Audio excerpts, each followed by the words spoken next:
Okay. Now question number 6 का point number 2. Mr. Shah holds 25% equity share of A Limited and remuneration is due solely due to the professional qualification of Mrs. Shah. Mr. Shah का company A में 25% का share है, means Mr. Shah having a substantial interest. But Mrs. Shah जो भी earning कर रही है उसका खुद की क्वालिफिकेशन के बेसिस के ऊपर कर रही है, तो ऐसे सिचुएशन में Mrs. Shah का होने वाला इनकम Mr. Shah के इनकम में क्लब नहीं करेगा, क्योंकि उसका खुद का प्रोफेशनल क्वालिफिकेशन है, राइट है। Point number 3, Mr. Shah holds a 25% equity share of A Limited. Mr. Shah का 25% का शेयर है and Mrs. Shah is a qualified engineer but she works as a accountant. Mrs. Shah का जो qualification वो engineering का है, but वो accountant समझ के काम कर रही है, तो जिस फील्ड में वो काम करे उसका कोई क्वालिफिकेशन नहीं है, तो ऐसे सिचुएशन में मिसेस शाह का इनकम मिस्टर शाह के इनकम में हम लोग क्लब कर देंगे, because Mrs Shah having a qualification but not in the field of the accountant, therefore the income is club in the hands of the mister Shah. Point number 4,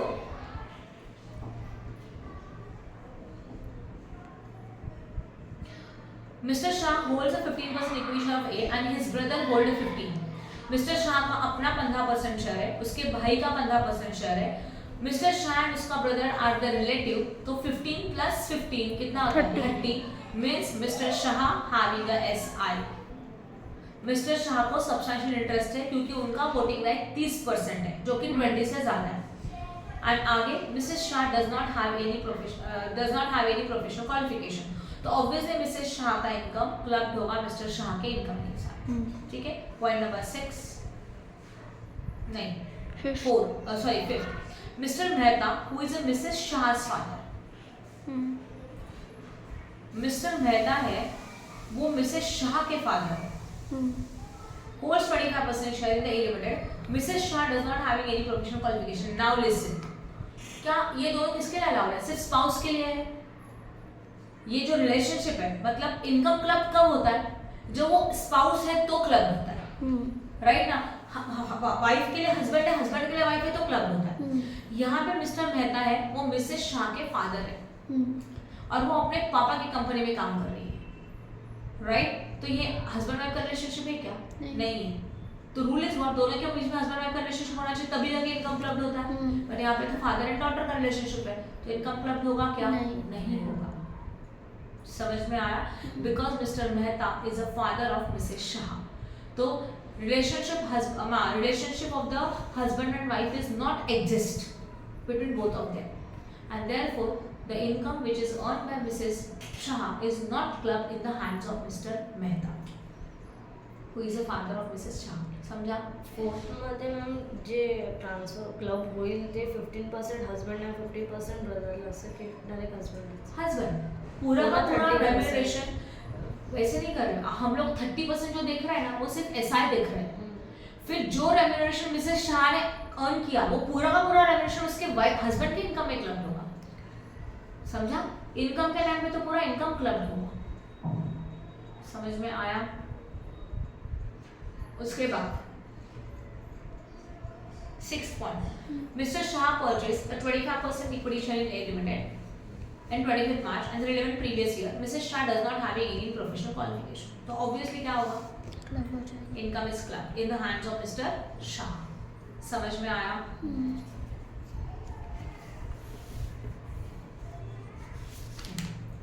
Pause करो, थोड़े time के लिए। Now we are starting in the next concept, that is the income arising to the spouse from the gifted assets. इसका मतलब क्या होता है? जितने भी एसेट्स को गिफ्ट किया है उसमें से जो इनकम होगा स्पाउस को अराइज होगा, तो वो इनकम क्लब होगा कि नहीं होगा, ठीक है। तो कोई भी इनकम डायरेक्टली या तो इनडायरेक्टली, ओके, इंडिविजुअल के स्पाउस को मिल रहा है, बट वो कैसे? By transferring any assets from the individual to the spouse, directly और इनडायरेक्टली। मतलब किसी भी पर्सन ने अपने स्पाउस को कोई एसेट्स को ट्रांसफर किया और वो एसेट्स में से इनकम जनरेट हो रहा है, तो वो इनकम ट्रांसफरर के इनकम में क्लब होगा। ये समझ में आया? और उसमें कंडीशन क्या है? Adequate, without adequate consideration. Without adequate consideration का मतलब क्या होता है? एग्जांपल बता देते हैं। समझ में मिस्टर ए है, मिस्टर ए ने अपना एक प्रॉपर्टी या तो कोई भी एसेट्स मिसेस ए को ट्रांसफर किया, जिस प्रॉपर्टी का वैल्यू था समझ लो, या तो जिस एसेट्स का वैल्यू 1 लाख था, बट उसने वो अपने वाइफ को दे दिया 20,000, तो तो it is a transfer but without adequate consideration. जो अमाउंट लिया वो बराबर नहीं है, वो बहुत कम है।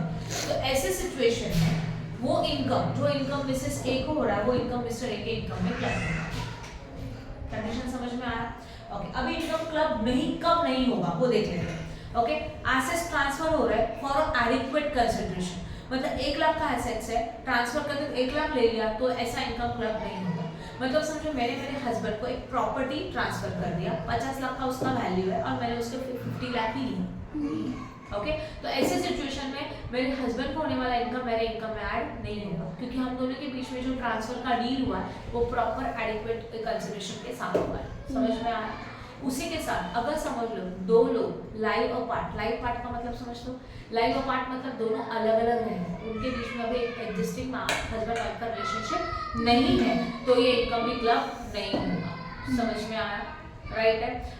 Otherwise we can say that जो भी हाँ दोनों के बीच में का रिलेशनशिप में तो इनकम एग्जिस्ट क्लब नहीं होगा। ये समझ में मैरिज नहीं है तो मैरिज नहीं है, लीगल मैरिज नहीं है, या तो डाइवोर्स हो चुका है या तो विडो को ट्रांसफर कर दिया प्रॉपर्टी, तो ऐसे सिचुएशन में इनकम क्लब नहीं होगा।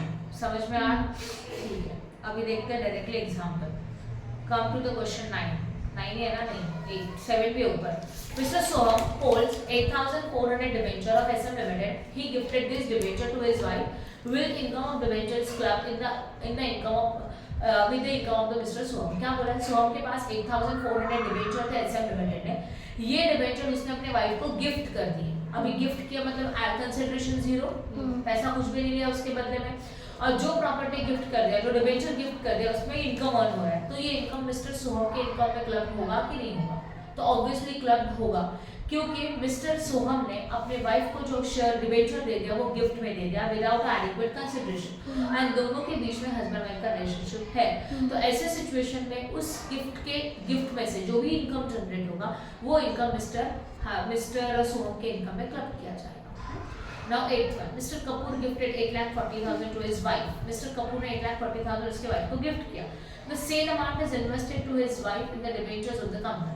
उसने ये पैसा किसी कंपनी के डिबेंचर में इन्वेस्ट किया। Now the will income is earned in the debenture purchase by Mrs. Kapoor will be gifted money to be clubbed in the income of Mr. Kapoor.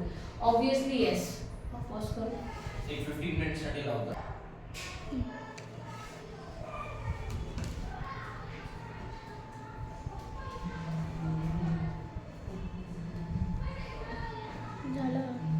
Okay, क्या था? Mister Kapoor gifted 8,40,000 to his wife. Mister Kapoor ने अपने wife को gift दे दिया, कितने का?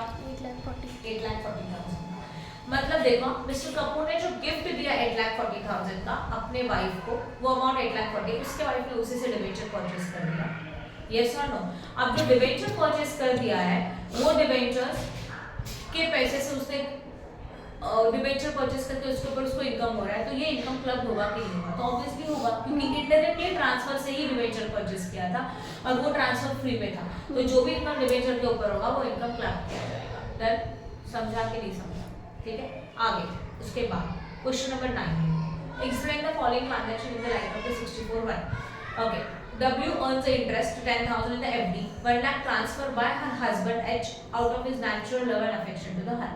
मतलब उसके हस्बैंड ने उसको पैसा ट्रांसफर किया 1 लाख का नेचुरल लव एंड अफेक्शन में, कि गिफ्ट दे दिया 1 लाख, उसके ऊपर इनकम मिल रहा है 10,000 का। ऑब्वियसली ये इनकम उसके हस्बैंड के इनकम में क्लब होगा। ठीक है, point number 2, W earns the interest 10,000 to the bank deposit of 1 lakh gifted to H to her on the day of his engagement।